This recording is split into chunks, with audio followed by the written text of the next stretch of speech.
One of my favorite parts of Craig of the Creek are the interesting and cool side characters that they bring in, with one of the most interesting of those being Roger. For a variety of reasons, I always assumed that Roger had something of a tragic backstory and perhaps a horrible home and family life. And after a Reddit user noticed that there was a missing poster for Roger at the Lost and Found, it blew my theory wide open. An amazing thing about Craig of the Creek is that each of the characters have a unique psychology to their playstyle that can tell you a lot about what their home life is like. Sparkle Cadet is among the most striking examples of this, with her outright admitting that her play as a Sailor Moon-inspired superhero is something she uses to cope with struggling to make friends everywhere she moves. I will be giving Sparkle Cadet a dedicated video to talk about this, but wanted to bring her up here as a striking example of what a character's playstyle can say about their past. For now, let's continue to look at Roger and see what his playstyle may be saying about his home life. Roger is known to play as a troll under a bridge that connects two sides of the creek and seems to generally be avoided by the others. Roger is immediately othered by Craig and Kit when he expresses confusion over Roger wanting to play as a troll, despite him thinking they are cool, indicating that he is really disconnected from the other kids. Part of this is because of his bad hygiene, as he looks pretty messy and has yellow teeth. While he does talk about having a dental appointment for them, he complains that anything cold or sweet hurts them too much for him to indulge. All of this gave me the impression that Roger came from a bad home where he isn't well taken care of. He has a dental appointment, as I said before, but this comes only after such noticeable discoloration to his teeth and complaints of pain. When the dinner horn sounds off, most kids run home as fast as they can, with the entire creek being empty one day when everyone came home late because the dinner horn didn't go off to warn them. On one occasion, when Craig gets left behind to find his hat after the dinner horn goes off, the only other person there is Roger. Unlike Craig, who is struggling to get his hat back so he can get home as soon as he can, Roger is just enjoying the quiet of the empty creek and taking time to interact with Craig since he's the only one left there. It would seem that he is one of the few children of the creek, or perhaps even the only child of the creek, who isn't expected home by 6 to eat, and perhaps he knows that there isn't any dinner waiting for him there most nights. While everyone else is at home having dinner with their families, Roger uses some of his time to create a pretend friend for him to play with, which is particularly telling about his home life and how lonely he feels, with him even faking a surgery to conjoin him and his fake friend together, perhaps so that he'll never have to feel alone again.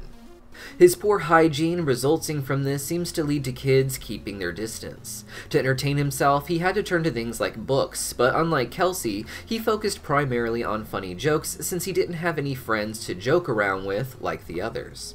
These joke books also gave him something to use on other kids. By playing as a troll and guarding the bridge, he can force kids to interact with him, and likely hopes that they will like the jokes as much as he does, and doesn't really understand why kids seem so adverse to him or the jokes. As we see in the Great Snackdown competition, Roger thinks of himself as a beloved member of the creek, and though he seems to always be welcome at any event in the name of community, the other kids are clearly put off by him. In this episode, he also exhibits some disturbing behaviors with his food, providing cereal sludge from milk that had already been in his mouth for other kids to eat.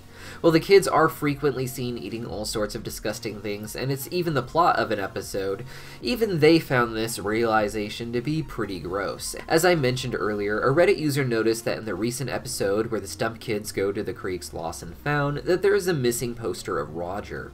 The other posters all show pets or toys, with Roger being a creepy photo of himself, as well as some official-looking information, and even little terrible tabs with contact information.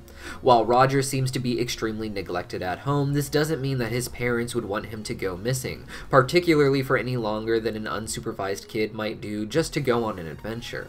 It makes sense to put up posters in the creek if that's where the child plays the most, and may have run away to in the past on nights when they didn't return home, but it doesn't mean that the parents are super attentive either, as the role of neglectful parents can be much more complex than simply loving or completely ignoring your child. It would seem they do the bare minimum to take care of him, making sure that there is food in the house such as cereal for him to eat and doctor's appointments when his teeth are in bad enough condition, but they always seem to be neglecting him until the very last possible moment, until it's too late, until Roger has perhaps run away and they can't find him anymore. Hopefully we'll see Roger around in more episodes, indicating that he was in fact found, or at the very least, has has somehow managed to make an entire home for him at the creek. I wouldn't be surprised if the show revealed that he had a small little tent there and was surviving off of trades with Kit and scavenging for food. But what do you guys think about this crazy missing poster? Do his parents think he has gone missing entirely, or is it perhaps some friend from the other side of the creek